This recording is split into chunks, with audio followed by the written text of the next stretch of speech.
I just want you to know from the heart, it's deeply, deeply appreciated. As you said, we had the opportunity to talk today about many subjects. First, if I can mention tariffs, it's a subject of some interest today.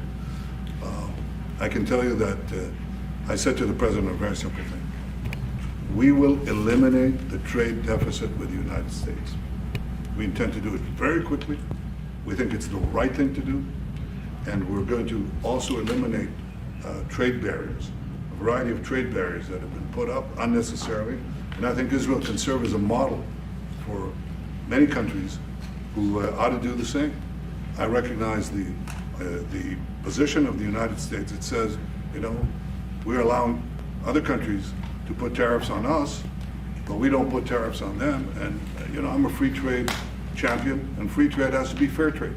And I think that's basically the position that you have put forward, Mr. President. We are going to eliminate the tariffs, and rapidly. I had the opportunity to speak to Secretary Lutnick yesterday. We talked about how we could effect this quickly, and I hope to bring a solution very quickly. We're not talking about intentions. We're not talking about you know, just words. We're talking about results. And those results are going to come. That's the first. Thank you very much. It's very nice. Thank you. Thank you. Mr. President, what about the hostages deal? Well, What about the hostages? Let him I finish. didn't finish. Okay. I'm going to begin. We spoke about not only the hostages, but about Gaza.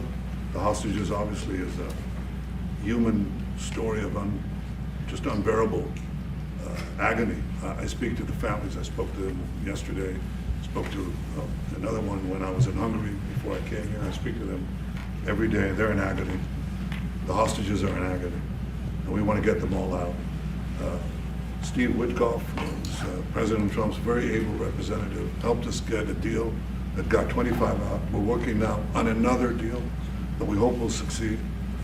And we're committed to getting all the hostages out, but also eliminating the evil tyranny of Hamas in Gaza, and enabling the people of Gaza to freely make a choice to go wherever they want. I mean, they should have that choice. And the President put forward a vision, a bold vision, which we discussed as well, including the countries that might be amenable and are amenable to accepting Palestinians of their free choice if they choose to go there. And I think that's the second thing that we discussed. But the hostages came right on top. We also discussed the situation in Syria. We've had neighborly relations with Turkey that have deteriorated, and we don't want to see Syria being used by anyone, including Turkey, as a base for attack in Israel. Turkey is a country that has a great relationship with the United States. The President has a relationship with the leader of Turkey. We discussed how we can avoid this conflict in a variety of ways, and I think we can't have a better interlocutor than the President of the United States for this purpose. And of course, we also discussed Iran. Look, we're both united in the goal that Iran does not ever get nuclear weapons.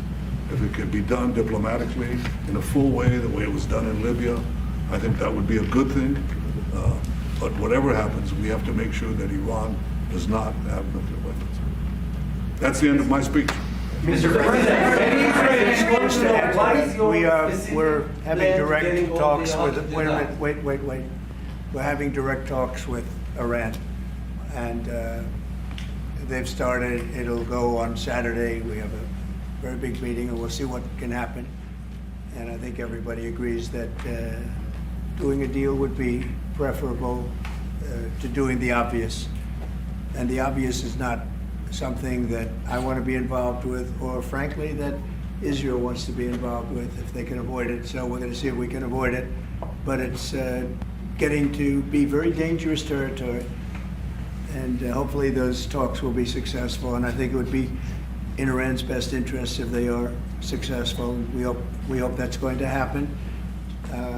And we had just a lot of good talks on a lot of things. I appreciate very much what you said about the tariffs. We've been ripped off and taken advantage of by many countries over the years, and can't do it anymore. Just can't do it anymore. We can't be the stupid people anymore.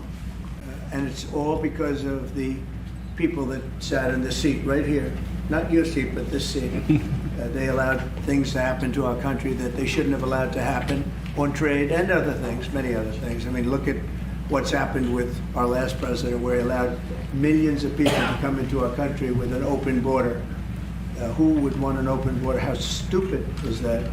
But he allowed millions and millions of people, and of the millions, and I think it was 21 million people, but let's say 3 of them were serious criminals, serious murderers and drug dealers and gang members and people from jails. All the jails emptied out right into our country, right along the open border on Mexico, generally the Mexico.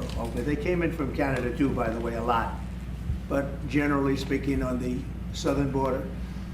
And what a shame it is that we are now working very hard to get them out, get the criminals out, get the murderers out, the drug dealers, the mentally insane, get them out. They dropped the mentally insane in our country too.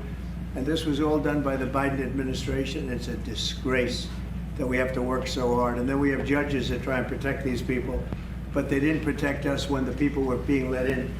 But to get them out is never easy with these people. So I think we're doing a great job. The border is the best it's ever been. It's even as strong as it was. I had a great, solid border. I think it might even be tougher right now and stronger. So people are coming into our country, but they're coming in legally. We have a legal process, and we have that moving along properly, because we need people to come into our country, but we want people that can love our country and cherish our country. So that's where we are. And with that, any questions? Mr. President, the European Union reaction to the markets today, and would you be open to a pause in tariffs to allow for negotiations? Well, we're not looking at that. We have many, many countries that are coming to negotiate deals with us, and they're going to be fair deals. And in certain cases, they're going to be paying substantial tariffs. There'll be fair deals. As you know, I spoke this morning with the Prime Minister of Japan, and we had a very good conversation. They're coming. And I said, one thing, you're going to have to open up your country, because we sold no cars, like 0 cars in Japan, and they sold millions of cars into our country. They don't really take our agriculture, a little bit of it just to keep us slightly happy, but they don't take what they're supposed to be taking. So we have a great relationship with Japan. We're going to keep it that way, but they're coming in to meet, and other countries are coming in. With China, as you know, against my statement, they put a 34% tariff on above what their ridiculous tariffs were already. And I said, if that tariff isn't removed by tomorrow at 12 o'clock, we're putting a 50% tariff on above the tariffs that we put on. So they've gone for years. They've become a rich country because of people, again, that were in the White House that allowed this to happen. Hundreds of billions of dollars a year they'd make on us on trade, and it shouldn't be that way. And I have a great relationship with President Xi. I hope it's going to stay that way. I have great respect for China, but they can't do this with just, we're going to have one shot at this, and no other president's going to do this, what I'm doing. And I'll tell you what, it's an honor to do it, because we have been just destroyed, what they've done to our system. You know, we have $36 trillion of debt for a reason. And the reason is that people allowed it to get that way. So we'll be talking to China. We'll be talking to a lot of different countries. And I think, you know, if we can make a really fair deal and a good deal for the United States, not a good deal for others. This is America first. It's now America first. And we didn't put America first. We put America last. The people that were in the Oval Office put America last, and we're not going to stand for it. Yeah. Mr. President, who's going to represent the U.S. in the talks with Iran? 2 questions. Do you expect any of these deals to be made before April 9th? And secondly, there have been some mixed messages from your administration. You're talking about negotiations, and yet others in your administration are saying that these tariffs are actually permanent. What is the action? Well, it could be. They can both be true. There can be permanent tariffs, and there can also be negotiations, because there are things that we need beyond tariffs. We need open borders. You know, we almost had a deal with China where we're going to open up China. It was almost done. Some of you remember it during my first term, and it was very disappointing. We ended up making a great deal. $50 billion worth of product was sold. $50 billion. You'd like that in Israel. and I made that deal, but it wasn't the deal that I wanted. It was, the deal that I wanted was that, plus they were going to open up China so that our companies could go into China and compete with other countries and China for the, for a large number of people. And at the very end, that deal was terminated, and we went to a piece of the deal. And there are a lot of things outside of tariffs, but tariffs are very important. But there are a lot of things like opening up countries that were totally closed. China is essentially a closed country. In fact, it is a closed country. And what they do is they charge tariffs so that if you sell cars or if you sell anything, nobody's going to buy it because the price is out of control. But that's true with a lot of other countries also. So we're going to get fair deals and good deals with every country, and if we don't, we're going to have nothing to do with them. They're not going to be allowed to participate in the United States. What is the view for the hostage? Is there a deadline? What about the 59 Hold it, hostages? hold it. Mr. President, Relax, we have time. This gentleman is all day long. Mr. President, thank you for the chance. Go ahead. Many of Palestinian Americans who voted for you and not for Biden because you've promised them to end the war in Gaza.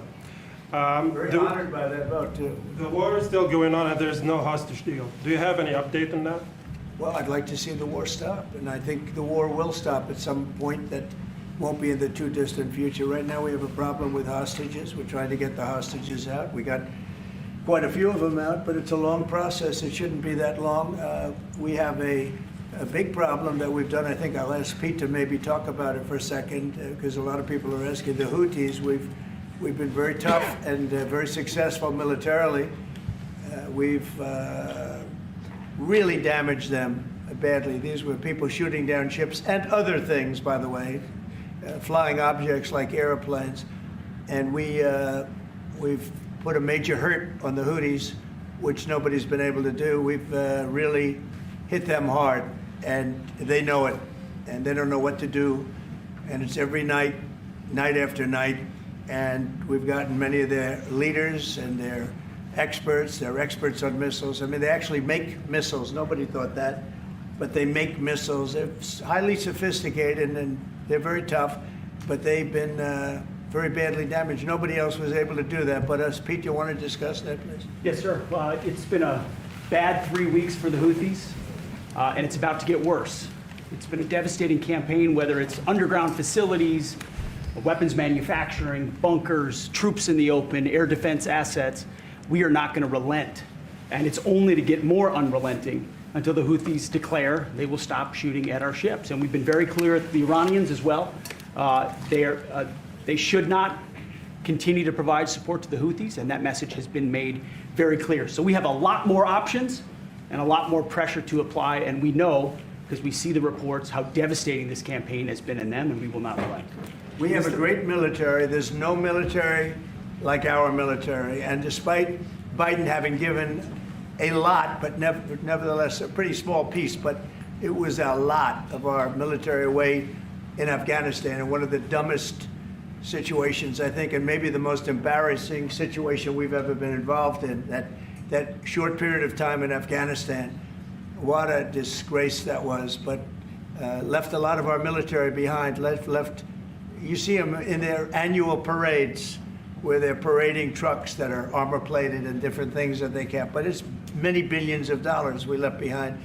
But despite that, we have a tremendous military. That was a very small portion because we rebuilt the military during my first term. And we have great things happening with our military. We also essentially approved a budget, which is in the facility, you'll like to hear this, of $1 trillion, $1 trillion, and nobody's seen anything like it. We have to build our military, and we're very cost conscious, but the military is something that we have to build, and we have to be strong because you got a lot of bad forces out there now. So we're going to be approving a budget, and I'm proud to say, actually, the biggest one we've ever done for the military. We're cutting other things that were under DOGE, but under a lot of other. When you look at a woman getting $2 billion for environmental, and it had nothing to do with environmental, and they had $100 in the bank, and they give her $2 billion. Many of those cases, all that stuff is going to be cut out, but we are getting a very, very powerful military. We have things under order now, the likes of which we've never had before. We've never had the kind of aircraft, the kind of missiles, anything that we have ordered. And it's in many ways too bad that we have to do it, because hopefully we're not going to have to use it. But the military is very, very powerful, and it's going to remain that way. How do you? Mr. President, deal, please. Yes, please. Thank you, Mr. President. I want to ask you about Iran, because this is the first time we hear that the U.S. is having a direct contact with the Iranians. Is it possible to give us some more information at what level the U.S. is High level, represented? very high level. Yeah. And We're dealing with the Iranians. We have a very big meeting on Saturday, and we're dealing with them directly. You know, a lot of people say, oh, maybe you're going through surrogates or you're not dealing directly, you're dealing through other countries. No, we're dealing with them directly, and maybe a deal is going to be made. That would be great. It'll be really great for Iran, I can tell you that. But hopefully, we're not going to have to get into that. We are meeting very importantly on Saturday at almost the highest level, and we'll see how it works out. Please. How do you ensure, Mr. President, that these tariffs don't drive U.S. trading partners into the hands of the Chinese? That they I'm don't... not worried about it. I'm not worried about it. If they want to be in the hands of the U.S., they don't want to be in the hands of the Chinese. And the Chinese have turned out to be really not very good at that. People that are with us, they're with us. But we cannot be taken advantage of any longer. I used to watch these deals for years. I've been talking about it for years. You know, I've been talking about it for 35 years, how our country is being ripped off. I mean, 30 years ago it was Japan, then it was something else, then it was another group, then it was China. China's doing the best job of it, frankly. And it's just not going to happen, not going to happen. Mr. President, you said it the EU maintains. has said that they have offered 0 for 0 tariffs on cars and industrial goods. Is that not enough? Well, the EU, no, it's not. The EU has been very tough over the years. I always say it was formed to really do damage to the United States in trade. That's the reason it was formed. It was formed with all of the countries from Europe, I guess most of them, not all of them, but most of them. And they formed together to create a little bit of a monopoly situation, to create a unified force against the United States for trade. So they have NATO, which is largely the same countries, and they took advantage of us dollar-wise and militarily until I got there. You know, I was able to get $600 billion from NATO, where they paid NATO because most of these nations weren't even paying. We were paying for NATO, so we're paying them to guard them militarily, and they're screwing us on trade. So that's not a good combination. So now it's really turned around. It's the opposite, and the European Union's been very bad to us. They don't take our cars, like Japan in that sense. They don't take our agricultural product. They don't take anything practically. And yet they send millions of cars in a year, Mercedes-Benz, Volkswagen, BMWs. They're sending millions and millions of cars into the U.S., but we don't have a car that's been sold to the European Union or other places, but let's go for the European Union. And it's not going to be that way. It's got to be fair and reciprocal. It's got to be fair. It's not fair. We have a deficit with the European Union of $350 billion. And it's going to disappear fast. And one of the reasons and one of the ways that that can disappear easily and quickly is they're going to have to buy our energy from us because they need it. They're going to have to buy it from us. They can buy it. We can knock off $350 billion in 1 week. They have to buy and commit to buy a like amount of energy. And we have that. You know, we have more energy than any country in the world. I don't know if you know that. He knows everything, but the one thing he may not know, we have more energy than any country in the world. We have more of every kind of energy, every form of energy, from oil and gas to coal. And people talk about, I call it beautiful, clean coal. As you know, Germany is opening up a coal plant a week. They tried the windmills and it didn't work. They tried all the other solutions and they were ready to go out of business. Now they're doing a coal plant a week. China is now up to 2 coal plants. They're opening 2 major coal plants every single week in China, all over China, and that we're not allowed to use coal. Well, we have clean, beautiful coal more than anybody else. We have oil and gas more than anybody else. We have the most energy of any country in the world, including Saudi Arabia, including everybody, by a lot. And I took it to number 1. We were number 3, and I took it to number 1 during my administration. And the reason that we were hurt so badly and the reason that we went into such incredible inflation during Biden is energy. It was also their bad spending, but energy, because they played around with this incredible thing that we had built, this administration had built, and the energy costs went through the roof. And when that went up, everything else followed. Now, if you look at what's happening, you got to see this today.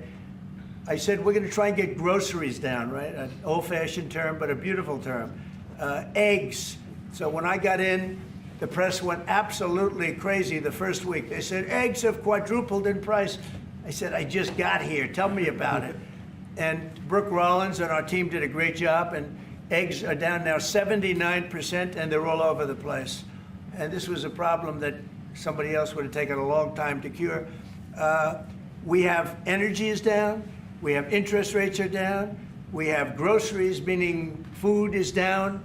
We have everything is down at levels that nobody ever thought possible. Energy looks like it's going to be in the $2.50 a gallon range, and maybe below that for a car. So for gasoline. So we're really doing amazing. I mean, we're cutting prices because prices got so high, people couldn't live. I mean, the prices for groceries, the prices for standard groceries, standard things were going through the roof. They couldn't live. And now those prices are coming down. So call them groceries, but that's down, energy's down, and interest rates are down. Everything's down. And the interest rates, the beauty there is when we refinance debt, you know, debt's become such a big factor in this country. We're going to start paying debt off with tariffs and other things. But it's such a big factor because the interest rate's so high. Well, now that's coming way down. So our budget's going to look a lot better because interest costs are way down. And I guess I've done that.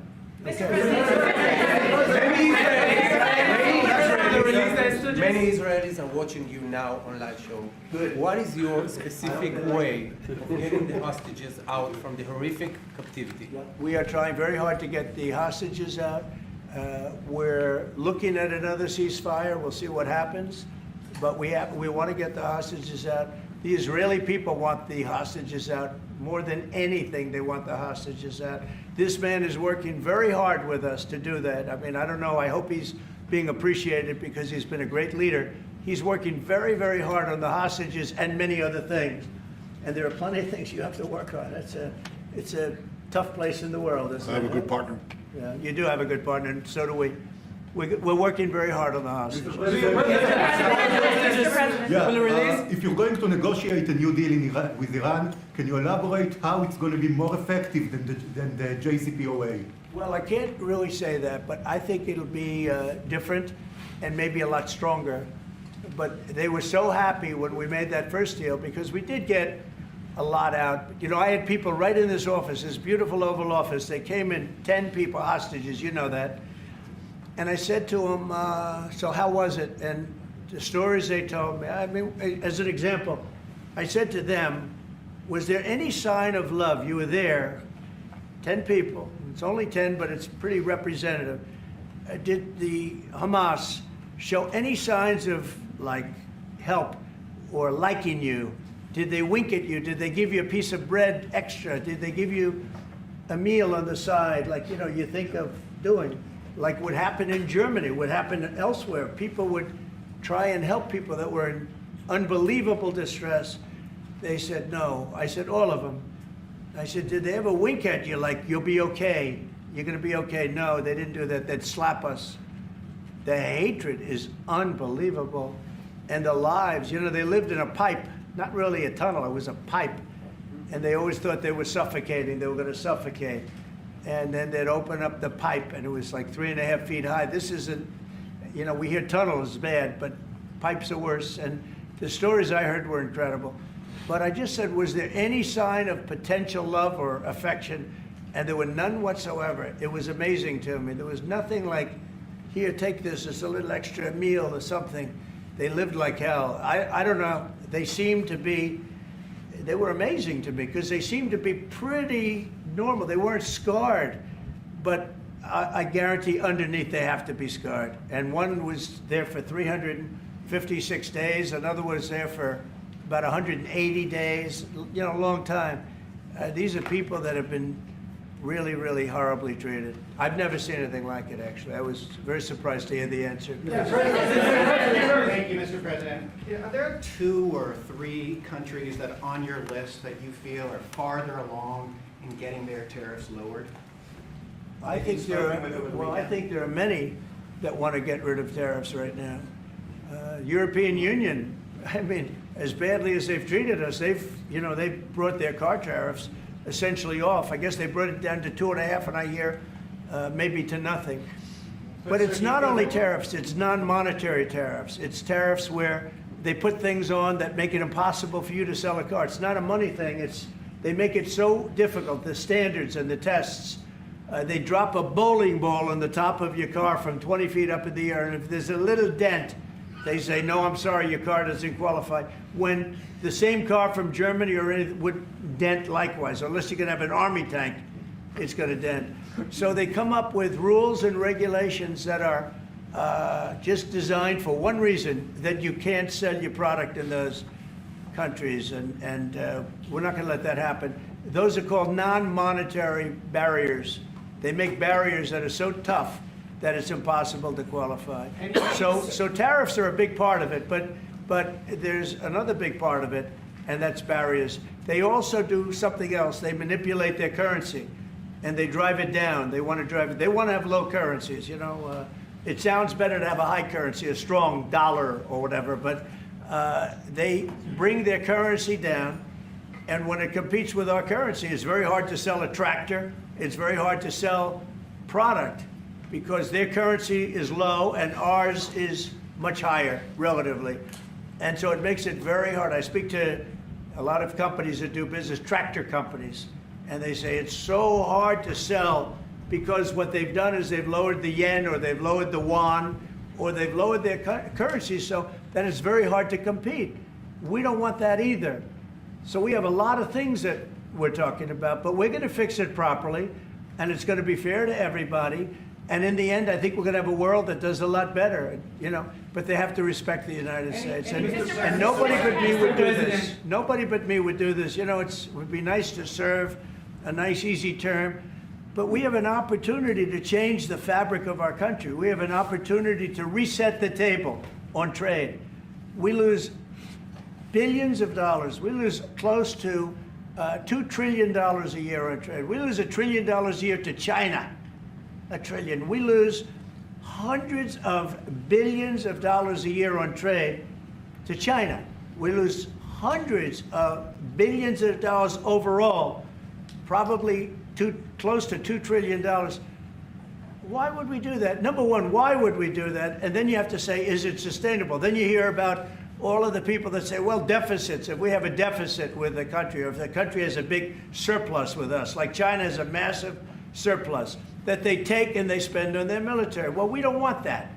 I don't want them to take $500, $600 billion a year and spend it on their military.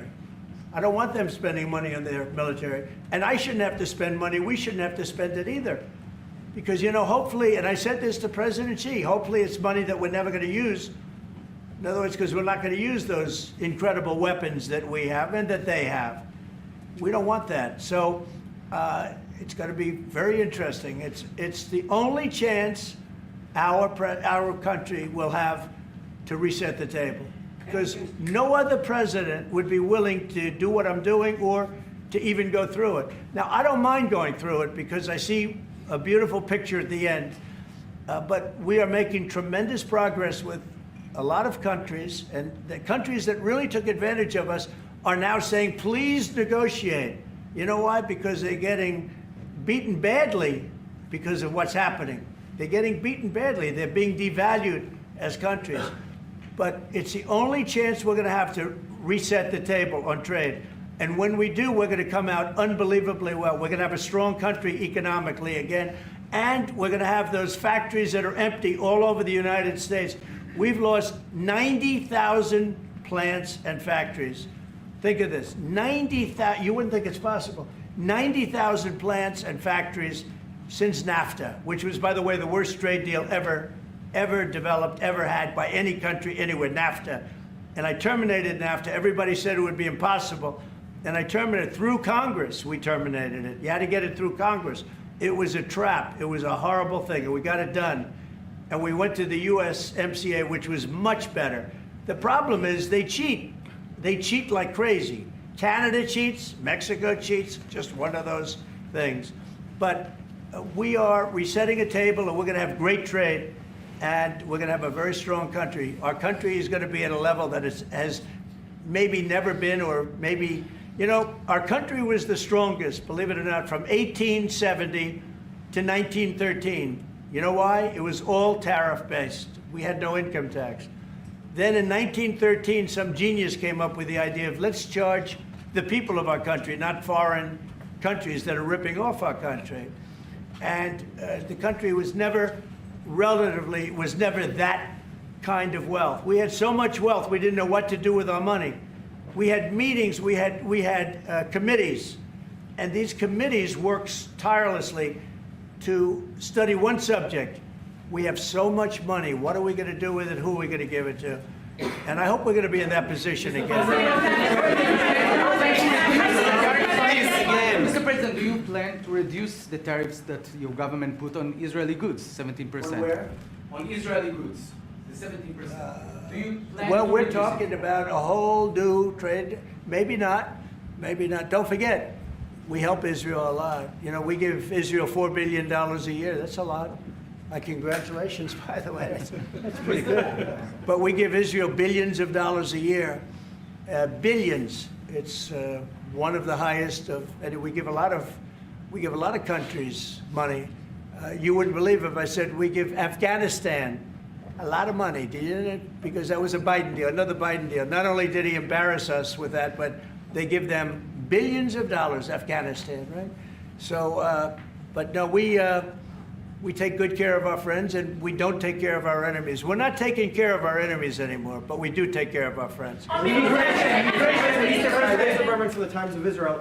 The IDF is fighting again in the Gaza Strip. I myself might be called up in a month. Do you think that's the way to pressure Hamas to get to a deal? And do you think blocking humanitarian aid is also an effective pressure tactic? Well, you know how I feel about the Gaza Strip. I think it's an incredible piece of important real estate, and I think it's something that we would be involved in, but you know, having a peace force like the United States there, controlling and owning the Gaza Strip would be a good thing. Because right now, all it is for years and years, all I hear about is killing and Hamas and problems. And if you take the people, the Palestinians, and move them around to different countries, and you have plenty of countries that will do that, and you really have a freedom zone. You call it the freedom zone, a free zone, a zone where people aren't going to be killed every day. That's a hell of a place. It's a, you know what I call it, a great location that nobody wants to live in, because they really don't. And when they have good living, real living, where Hamas and all of the problems they have, the level of death on the Gaza Strip is just incredible. And I've said it. I don't understand why Israel ever gave it up. Israel owned it. It wasn't this man, so I can say it. He wouldn't have given it up. I know him very well. There's no way. They took oceanfront property and they gave it to people for peace. How did that work out? Not good. Is the immigration, sorry, Mr. President, is the immigration plan still on the agenda? Which immigration? From Gaza. From Gaza. All it is a concept that I had that I think is good, and now people are copying it. You know, maybe do you want to tell? People are talking about the Trump plan. Gee, why don't we do that? Would you like to answer that question? I think what the president talked about is, first of all, to give people a choice. You know, Gazans were closed in, and every other place, including in arenas of battle. I mean, whether it's Ukraine or Syria or any other place, people could leave. Gaza was the only place where they locked them in. We didn't lock them in. They're locked in. And what is wrong with giving people a choice? Now, we've been talking, including over lunch, about some countries, I won't go into them right now, that are saying, you know, if Gazans want to leave, we want to take them in. And I think this is the right thing to do. If you give, you know, it's going to take years to rebuild Gaza. In the meantime, people can have an option. The president has a vision. Countries are responding to that vision. We're working on it. I hope we'll have good news for you. I will say, people love, excuse me, people really do love that vision. It's a long-term vision, but so importantly is to have that be a safe field, because you're right smack in the middle of the Middle East. You're right along Israel. It should have never, ever been given away. It shouldn't have been given away by Israel. I don't know why they did it. I mean, I do know why, because they were promised peace, but that didn't work out too well, because it's one of the most dangerous pieces of land anywhere in the world. Gaza is one of the most dangerous places in the world. So they gave it away for a good intention, and it didn't work out that way. And a lot of people like my concept, but you know, there are other concepts that I like too. And there are some concepts I don't like. You know what I don't like? The way it is now. Because right now it's a dangerous death trap, Gaza. Yeah. Thank you, sir. Can you talk a little bit about your potential meeting with Vladimir Putin? Do you still plan to meet with him? Could that happen in Saudi Arabia? And maybe you could elaborate as well a little bit on not providing tariffs on Russia, sir. So the reason we're not talking about tariffs with Russia is because we're not doing business essentially with Russia, because they're in a war. And I'm not happy about what's going on with the bombing, because they're bombing like crazy right now. They're bombing. I don't know what's happening there. That's not a good situation. So we're meeting with Russia. We're meeting with Ukraine. And we're getting sort of close. But I'm not happy with all the bombing that's going on the last week or so. Horrible. It's a horrible thing. It's a horrible thing. Can countries negotiate to get below 10%? In terms of In tariffs? terms of tariffs, yes. Look, we've been ripped off and taken advantage of for 40, 50, 60 years. And the reason we got ripped off and the way they did it was tariffs. They would charge tariffs, massive numbers of dollars. And when you look at China, when I took over, it was at $507 billion they were making. I call it making. A lot of people say, oh, it doesn't mean anything. Having a surplus it means a lot, in my opinion. It's almost like a profit or loss statement.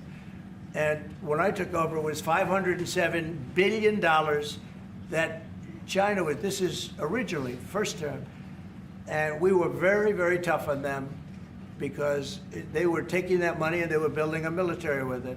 Then when Biden came in, he let them get away with murder. He had no idea. I'll tell you what, that man had no idea what was happening, whether it was the border or China or anything else. He had no idea what was going on. And they went wild. China went wild. And the money they make is ridiculous, okay? It's just not gonna happen. And hopefully we'll get along with China. If we do, that's great. And if we don't, that's okay too. But we can't let that continue, because that's an abuse. They abused the poor people that sat in this seat. That poor Biden, he was abused by them. They took advantage of him, and I'm surprised. You know, they have smart people. They were radical left lunatics, but they're smart. I'm surprised they'd allow that to take, you know, to happen. But we are going to bring great trade, and we're going to be fair to other countries. And I will say this, virtually every country wants to negotiate. If I didn't do what I did over the last couple of weeks, you wouldn't have anybody wants to negotiate. We would have gone to these countries, you want to talk? And they were, well, we don't want to talk. Now they're coming to us. They're offering things like even Bibi, and this is unrelated because it's a different kind of a relationship, but he started off our conversation today that he's cutting all of the tariffs, he's cutting everything. He's going to get down to a free base. He's going to do things that, in all fairness, other countries, if they said that, would have never even thought about doing it. Now they're offering things to us that we would have never even thought of asking them for, because they're experiencing a lot of hurt. And the hurt is that they've taken advantage of us and we finally fought back. Tariffs will make this country very rich. We're rich anyway, but we're rich in a certain way. We have $36 trillion in debt. I want to get rid of it, and we can do it quickly with proper deals. So when countries don't allow us to sell our product, but we allow them to sell their product, when they charge us massive amounts of money for the privilege of going into their country, those days are over. Okay. Yeah, go ahead. Me? Sir? Me? Yeah. Thank you, Mr. President. On Iran, two questions, please. First, if you can give us more details about where the meeting on Saturday is going to take place. I can't tell you that. I can just tell you there's a major meeting going on between us and Iran, and that'll take place on Saturday, and it's at top level. And the second question about this. A lot of people think that those talks are not going to lead anywhere because the Iranians will never give up their nuclear program. I think that's a possibility too. If diplomacy fails, is the United States, under your leadership, ready to take military action to destroy the Iranian nuclear program and remove this threat? I think if the talks aren't successful with Iran, I think Iran is going to be in great danger. And I hate to say it, great danger, because they can't have a nuclear weapon. So is that a yes? You know, it's not a complicated formula. Iran cannot have a nuclear weapon. That's all there is. So is Can't the have US it. ready Right to now, take we have military countries that action? have nuclear power that shouldn't have it. But I'm sure we'll be able to negotiate out of that too as part of this later on down the line. But Iran cannot have a nuclear weapon. And if the talks aren't successful, I actually think it'll be a very bad day for Iran if that's the case. Yeah. Mr. President, on manufacturing, Mr. President. Mr. President, was October 7th the death blow of the two-state solution, and would you consider classifying the Palestinian Authority as a terrorist organization for its continued pay-for-slay terror financing payments? So October 7th was a horrible day that some people, they deny it. Now, I can't believe they deny it from the standpoint of it. They do it because they think it's good politically. But I've seen the tapes. I've seen things that you don't want to see. October 7th was a horrible day, and it will go down as one of the really bad days in the history of the world. It was a horrible, horrible thing that happened. And they grabbed some of these people. I'll give you an example. When I was with the 10 hostages a few weeks ago, I said, so how many are there? 59. I said, oh, so 59, so we can get 59. They sort of knew the territory pretty good. And I said, how are they doing? They said, well, only 24 are living, the rest are dead. And these are young people largely. Young people don't die. You know, young people have an amazing ability to live. They can live through horrible things, but these are young people. And when they said that 24 are living and the rest are dead. And you know, I've had parents come up, Israeli parents largely. We have some Americans, and I guess we have one left. Alex, we have the one left. But I've had Israeli parents come up to me at events and say, my son is there. I said, well, how's he doing? Well, he's dead. But would you do me the biggest favor ever? Could you bring his body back home? They talked about a young dead boy and a young dead girl like they were living. And that could have something to do with religion. That could have something to do with, I guess maybe any parent would be, but I was surprised. And they said, sir, my son is dead. It is just as important to bring that body back home. I asked that question as if he were alive. So you have a lot of them dead, and we'll be able to bring them back. But it's a horrible thing that's happened. These are young, largely young people. Some old ones too, frankly. And those people have lived in hell. When they came off, the second group that came out, they looked like they just got out of a concentration camp. They looked exactly like the pictures that I'd see from the 1940s, the concentration camps. And then they got a little bit better, you know, but that second group, those people came out and I said, this is unbelievable. We're going back into a chapter in history that is one of the worst ever. It's really very bad. Okay? Mr. President, thank you. You've said it could take 2 years to get American manufacturing fully up to speed in response to these tariffs. What happens in the meantime? Should Americans be prepared potentially for years? Yeah, I'll tell you what happens. We have now 7 trillion. Think of this, 7 trillion of commitments from companies wanting to go in, from Apple to many, many companies. But that takes time. Many from Taiwan. What? It takes time to Of course fully it takes. manufacture Well, are you products asking me a here. question, or are you telling me? Yeah, it takes time. You know, you got to build a thing called a factory. You have to build your energy. You have to do a lot of things. I'm giving them energy. You know, we're going to let them build their own power plants. They'll be their own. Essentially, they're going to be in charge of the power plant because our power is not reliable enough. You have a grid that's old and susceptible to a lot of things, including bombing and weather and a lot of other things. And we're going to give them record timing in terms of approvals of electric plants. Most of them want to build electric plants. We need massive amounts of electricity if we're going to compete with China and others. And interestingly, we're way ahead right now in the AI race with China. But the way we lose that race is if we can't give them electric. But we have more plants being built. We have everything. We're doing so great. And we want to keep it that way. And tariffs will be an important part of it. But one of the other things, Lee Zeldin's doing a fantastic job, head of environmental protection. And he's doing very rapid approvals for people to get, for big companies that are going to build a plant that's going to cost billions of dollars. And we're going to get them their approvals. They have to be environmentally perfect, everything good, but they're going to be in record time, a matter of months versus a matter of many, many years. But in the meantime,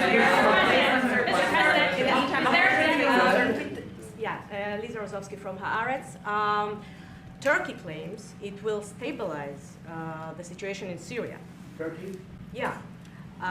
Israel doesn't want Turkey to influence it in Syria. What do you think? Do you think Turkey's influence in Syria can actually make it a better, more peaceful country, or vice versa? Well, I have great relations with a man named Erdogan. Have you heard of him? Yeah. And I happen to like him, and he likes me, and I know the press will get very angry. He likes Erdogan, but I do, and he likes me, and we've never had a problem, and we've gone through a lot, and we've never had a problem. We've always got, as you remember, we got our minister back from Turkey. You remember that? And this was a big deal at the time. And we got him back. And I told the prime minister, I said, just, Bibi, if you have a problem with Turkey, I really think I'm going to be able to work it out. You know, I have a very, very good relationship with Turkey and with their leader. And I think we'll be able to work it out. So I hope that's not going to be a problem. I don't think it will be a problem. Now, with that being said, I believe it was Turkey, and I said that to him. I said it. I said, congratulations.